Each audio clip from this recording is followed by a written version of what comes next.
What's going on, everybody, and welcome back to Master Crafted. We are back with Mind Over Meta, talking about the last couple weeks in 40k. We got Phil, we got Frank. How you boys doing? Great. Oh, I'm good. Great. I'm definitely not spent after this weekend. Yeah, it was a long one. We played in the Collectormania GT. If you haven't watched the live stream, there's some very good games. We were just talking about before we hopped on to do this video. It is a Shark Tank here in Denver. There was a lot of good players, a lot of great games. Go catch some of the 5 best games of the weekend. Go check those out. But in the meantime, we're gonna run through these last couple weeks, talk about the statistics, and who wants to lead the way? What are we looking at for the last couple weeks? Go ahead, Frank. This is yours. This is your Frank. This is your baby. Let's start off with your thoughts. Sure. Not much has changed. The top 3 armies are probably still Admech, Eldar, and Sisters, as they have been for the last month. Obviously, Siegler took down WCW with Admech. Just scary good army, but I don't think they're the top army right now. Despite that, I think Eldar really is in the top spot. They won the most GTs last weekend. They're just really, really hard for a lot of people to deal with. But as you can see here, I've listed off the same stats as last time. I added a wins column because people on Reddit asked for it, even though, which is fine. Very similar to the undefeated list, obviously, but you can see some discrepancy. Like Tau has 3 undefeateds, but only 1 tournament win. So that's just the thing that happens when you have a lot of players. I had someone ask me, they're like, "Oh, you came in 4th and you went undefeated at a GT?" I'm like, "Yeah, it's when you have enough players, that's just something that happins." I think the meta is super healthy. Super healthy right now still. With 1 week's worth of data, there's nobody really exploding completely out of control. Obviously, a couple armies still need some help, I think, but I don't think anything's totally crazy and out of control, which is, for me, I like to bitch, so I can't even bitch about my own armies right now, which is a bummer. It's a rough life, Frank. Damn. I know. Yeah, anything that's standing out in particular for you, Phil? Yeah, there's a few things on here that I think are really interesting. Like, one of the big jumps is like Thousand Suns, right? They're at a 56% win rate. That's above like the Goldilocks zone of healthy win rate, but it's got a low player count. It only had 1 person with the tournament in winning position, which means like only 1 person was at 4-0, which means that the majority of people are going positive, right? They're going 4-2, 5-1, but they're losing in the early rounds, and then they're either winning out or they're doing well throughout the tournament. So like, yes, Thousand Suns are good. They're good in the hands of good players, but obviously they struggle throughout an entire GT to be in that position. And I think that sounds about right. New Drukhari, last time Frank and I did this, we didn't have a lot of data on it. We do now. And I expect to see this number continue to rise.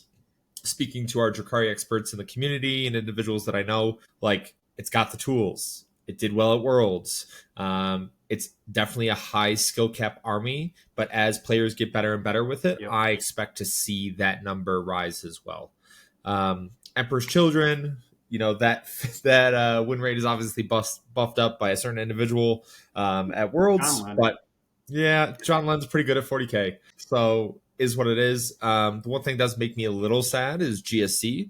No tournaments in winning position, relatively low, like a decent sized player count for a week. But all those armies without a tournament in winning position does not mean the army is bad in any way. Space Wolves, Blood Angels, those are fantastic armies. They're priced appropriately. It just had, like, I don't think they need a whole bunch of help to be competitive. Imperial Knights has a huge player count, but I would say they're probably one of the armies that needs a little bit if we're going to keep them as a separate detachment. And then Death Guard at a 44% win rate is the lowest we've seen them in a minute. But you have a high player count, but you only had 1 person in the tournament winning position, which tells me that, the meta has dealt with Death Guard and knows how to deal with Death Guard. And it's not something that we're seeing as one of those things in the meta that's like destabilizing or everyone's, super scared of. What about you, Lane? Anything that you noticed? I think the points nerfs to them I think their nerfs were super appropriate. for Death Guard. I still think they are a good army. I played them at the last teams tournament. I had a lot of ties, and that's what they do. They're not really going to blow people out anymore with the points changes. And some people are saying they should have had more nerfs, and I'm very glad they didn't, because they would be terrible right now if they had more nerfs. I think they're still a good army. They cause a lot of problems for a lot of people, but they're slow. They struggle to score secondaries a lot of times. Very good at the primary game, but I think they're still in a good spot. I think you know, not this weekend obviously, but they still occasionally win tournaments. I mean, if you look at, there weren't a ton of tournaments. I think there were 12 altogether with more than 28 players. There are a couple things that are not on here. There was another Eldari win, but it was a 26-player tournament. This is only 28 players or more for this information. And then there was a Space Marines win also, which is Shadowmark, I believe. I think it was Shadowmark, but they won a 27-player tournament. So just out of the data that I usually track. But a lot of these, the armies you mentioned, right, like Drukhari and Emperor's Children, they are both very high skill ceiling and low floor armies. So they can have a week to week, they can have a terrible week and they can have a good week. You make mistakes with Drukhari, or you run into a bunch of indirect, and you're going to have a hard time. But if you don't, and you play well, you can dominate a lot of people with it. They have really great shooting. They have good melee. They have a lot of cool movement tricks. It really is very hard to complain about the meta right now. I think, with the exception of Imperial Knights, I do think they're probably the worst army in the game right now, which there's not they're not like a lot of different interesting ways to play them. You play, which has always kind of been the case. It's a tough army to balance. So either they're super OP or they kind of struggle, and they're on the struggle swing of that right now. They were on the other end of it not that long ago, but they're definitely on the struggle side. Yeah, I think that's all very good points. One of the things I'm kind of curious on you guys' thoughts, and maybe this is just me trying to find some reason after seeing how bad Thousand Sons have been doing up until this data, is do you think that they're actually kind of a counter to a lot of these other top armies we're seeing, right? We're seeing a lot of like T3, T4 at the top, where those rubric flamers they're going to get some value somewhere on the board in a lot of those matchups, right? They may not be doing as good, but I mean, look at how often the Admech, Eldar, and Sisters are getting spammed. Like, I actually feel like Thousand Sons is not the worst matchup into those, even despite not having all the tricks they once did. I still think, I honestly never think, I don't think they ever really got bad. I think that Thousand Sons has been pretty solid for a while, but I think people are shifting from Grand Coven builds to Rubrique builds. I don't know all of the exact numbers, but I've run into Rubrique a lot more than I've run, and obviously that's anecdotal, but I've run into Rubrique a lot more recently than Grand Coven. And I think that, into things like Admech and Sisters, Rubrique is really good. Yeah, I would agree. And there's armies like that I think are going to start to shine more. Grey Knights being one of them, right? I think there's different flavors of Space Marines that can definitely handle it. Any of those trading armies, I thought I would see a higher uptick in GSC win rate, just because they would much prefer the T3 matchup versus having to deal with things that are significantly higher toughness because they trade so well. So, yeah. And then I think Tau as well. Tau loves seeing T3 across the board. They love being able to put their abundance of shots. So it makes sense to me why we're seeing, 3 undefeateds, good player positions, good wins.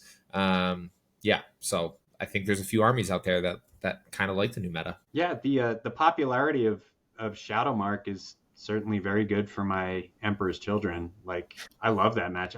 Same with Blood Angels has had a bad week, but there are a lot of Space Wolves and Blood Angels players, and Emperor's Children loves those matchups. The I want to melee, 2 wound T4 guys, that's Emperor's Children would love to have every single game into that. So if you see a lot of that, you're going to see Emperor's Children do really true. Yeah. Absolutely. Yeah, I do agree too with Eldar being the top spot. Admech might have the higher win percentage and stuff, but I think as we look at, we're looking at this analysis over all of the levels of play, right? a mediocre AdMech player versus a mediocre Eldar player, right? Somebody who isn't quite, I mean, Eldar is skill expression to the max, right? To a certain extent.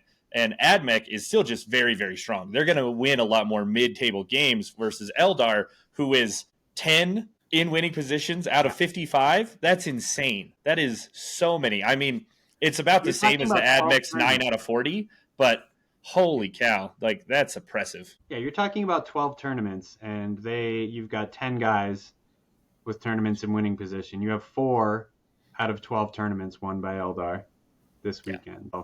A third of the tournament. Yeah, it's really interesting too because you have 4 undefeateds, which means all your undefeateds were tournament wins. So like not only did they score high enough to rank in the right way, so that means their secondary scoring, primary scoring was fantastic, right? They're beating good opponents because OGP is something that we use here in the Mountain West. Like we like OGP because it's like, hey, you know, it's not just battle points. It's not just about blowing out your opponent. That's not good enough. Like you need to be beating good players at the tournament. And that's what rises you up. So if that's the metric they're using, even better. That means they're beating good players, they're scoring well, they're getting to the end of the tournament, and they're winning these things when they're going undefeated. Which is I think a next level to look at these stats. And like I said too, if you just take the next 2 tournaments, which was a 27 and 26 player one, they were not included in this. They have another win in there. So 5 out of 14 tournaments. So more than a third of the GTs this weekend. Yeah, who would have thought triple shoot and scoop being an option is very oppressive. Who would have thought? All of the movement shenanigans, shoot and scoot, like, you know, get back into transports, like you name it. They have all of the tricks. And I don't care how good of a player you are, how good of an opponent you are, and how many times you tell people that this stuff's going to happen, the amount of tricks they have, no matter how good an opponent you are, is still going to screw people up. Like, people have to play the game, right? So, like, you have to play the game. You have to shoot at stuff. You have to try to melee stuff. You have to charge things. You have to move within 9 inches of things. These are all things that have to happen during a game. And Eldar has tricks to deal with literally all of those things, which is brutal. Go ahead, Lane. Finish us off. Oh yeah, I think I'm trying to think if there was anything else we really needed to talk about, but I think we covered all the main points. You know, obviously Deathwatch and Astra need to get their win rates up. We got to keep doing some more work on that. It's been a good time in 40k lately. It seems fairly balanced. Besides, you know, a couple things at the peak and 1 or 2 things slightly below where you'd like to see them. I think the meta is still pretty good, all things considered.